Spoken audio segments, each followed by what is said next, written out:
Ladies and gentlemen, welcome back. If you're new to the channel, I'm Dean with Old English Outfitters, and today we're going to be doing the tabletop review of the Sig Sauer P365.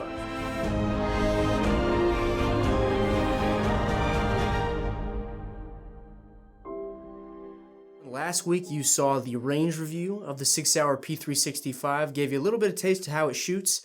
It's pretty comfortable to shoot overall, but I wouldn't say it's better than any other pistol in this size or platform. I can't say enough, this gun rules all in capacity, but that's about it. I mean, the trigger pull is nothing too remarkable. You get some good sights, but nothing you can't put on, say, a Glock 43 or an M&P Shield. And the capacity, with 12 rounds in something this small, it's top-notch. Sig did a really good job with that. Now we're going to go to the table and break down the gun, maybe look at some of the internals, and talk about the overall construction and function of the Sig Sauer P365. Alright guys, so here we are at the tabletop. Just to go over some of the basic features that this gun has to offer. So out of the box, it comes with some Ameriglow sights starting up top. These are their standard high-vis sights, so you've got your HD green high-vis front, and then a blacked rear, serrations to prevent glare, and tritium inserts for a 3-dot. So those are very handy to use. I like them for self-defense sights just because it's very easy to pick up that front sight. And in close distances and out farther, your front sight is what matters. So as long as you're tracking that front sight, you're going to get accurate hits provided you're doing everything else that you should be doing. And that high-vis front makes it very easy to do that. Moving down, you have your forward and rear serrations. I like how they did these. They're very aggressive. They will collect skin and grab onto you really good, but they're not so bad that they're cutting into you. I'm not as big of a fan as the M&P 2.0 and M&P 1. Serrations, they're very aggressive, which some people like. I haven't found that I need anything more than the standard vertical cuts that you'll find on a lot of the Sigs and Glocks and like the CZs. Moving down a little bit more, you have a non-ambidextrous slide release, only available on the right-handed side for operation, as well as the takedown lever, but your magazine release is reversible, very similar to the P320. You can see it has that little push-out tab that we would pull, and then we can flip that mechanism around. The grip, moving down, is very, very thin. A little bit thinner than it needed to be, in my opinion. They already got a bunch of rounds in something this size. I think the grip could have been just a little bit thicker. From the people that have come into the store and bought these, they really like that if they have smaller hands. But as you guys well know, I've got pretty good sized paws, and this thing is just tiny in my hand. I mean, there's no space for my support palm at all. I can touch my middle finger to my palm around it, which would take some getting used to. It's just a very small grip. In that, they give you good texture, so it's not as if you can't get a really good purchase on it, but it's just very small. They already packed all the rounds in there into this stack and a half magazine, as we like to call it, but the grip is just very thin overall. And transferring into that with the magwell, you can get a little bit of flex if you actually squeeze in on it. It's not structurally unsound at all, and you'll get that even with some of the Gen 5 Glocks as they get thinner out into the lips of the magazine well. But, I don't know, I just think it could have been bigger. I'm biased because I have big hands, but it doesn't mean it doesn't shoot well or if it's not comfortable. Moving to that magazine that we just talked about. So what they did with this gun, which I really love, they started with the magazine. They didn't design the gun and then put a magazine in it like everyone else does. They said, how can we get as many rounds as possible into a very thin package? And what they came up with was this stack and a half magazine. Again, that's what we like to call it around here. Just a little bit thicker than a single stack magazine. Barely staggering those rounds at all, but just enough so that you can pack 10 rounds into a magazine the similar size of an 8 or a 6 or 7 round magazine. Which is very nice, again, for capacity in a carry gun.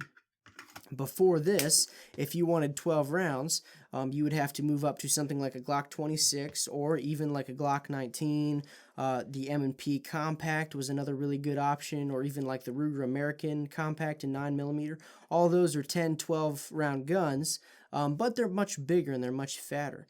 This is a very slim, sleek firearm, similar to a Glock 43 or an M&P, but you get that capacity. And you get a little bit thicker grip. I have the same gripe with the Glock 43 as I do with this, only much worse. The Glock 43's grip is just as thin, or just as kind of narrow, but thinner even than this one. So I have the same issue with that I have said with this. If you've got big hands, you're going to feel like you're just grabbing the crap out of that frame.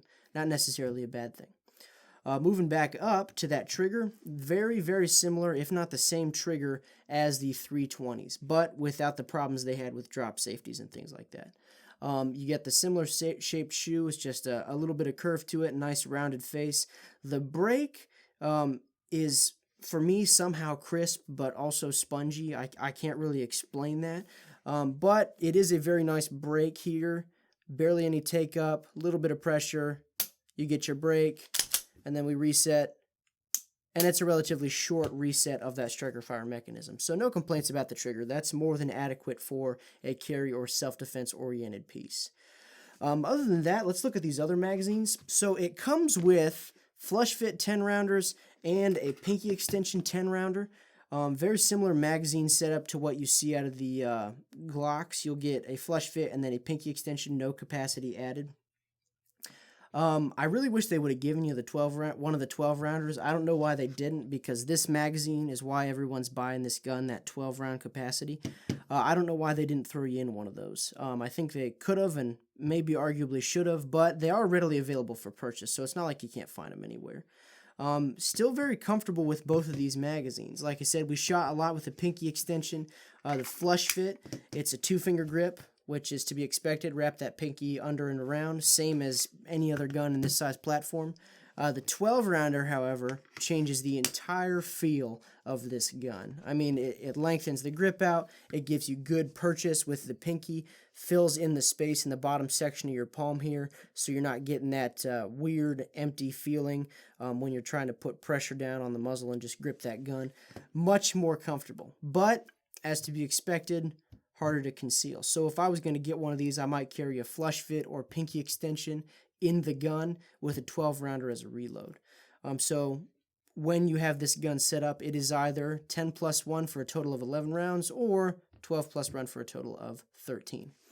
Now, I've been comparing this 365 to the Glocks, the M&Ps, the CZs, the Americans, all video. Let's look at a comparison to a couple of those, starting with the elephant in the room, the Glock 43. Everyone is saying that this gun is just the Glock 43 killer. Yes and no. I think that this gun can't compete at all with this as far as capacity goes. I have a Glock 43. I shoot a Glock 43 pretty readily. But with a giant magazine extension, defeating the purpose of a CCW handgun because it's so long, I can only get 2 more rounds, which is still only 8. That's 9 total in the gun. With the smallest magazine is 11 total in the gun. So no real comparison there as far as capacity.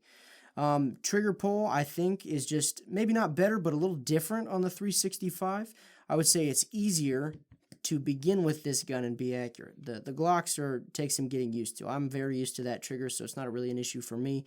But undoubtedly, if I was just starting out, that would be the better trigger or the easier trigger to be accurate with. Both guns ambidextrous controls as far as the magazine release, only right-handed for the slide release. Takedown for the 365 is a little bit more difficult than the Glocks, but not really difficult if you know what you're doing. I say difficult, maybe that's not the right word. Very comparable guns, but like I said, the Sig just absolutely destroys the Glock as far as capacity goes. Same with the M&P. This is a 2.09 millimeter. This gun is much bigger than the Sig Sauer, and this is the longest extension you can get as far as factory extensions go for the M&P, and this is only an 8-round magazine, and that's longer yet than you can see on the 365. And that's the 12 rounder. So you can see that I mean, you can't really beat it. And again, these two shoot very similarly. I've put a lot of rounds through an M&P, and just shooting this, we shot about 200 rounds through this yesterday, not all of which were on camera, last week. And I think it shoots much like both of these guns. It's still snappy. There's no way to get around it. It's got a short barrel, and with that grip being the size that it is, it's just going to shoot a little snappy. Now, The only gun that we have here that matches even close to size as far as capacity is a Glock 26 with a magazine extension. Now this is a Magpul PMag, a 12 rounder.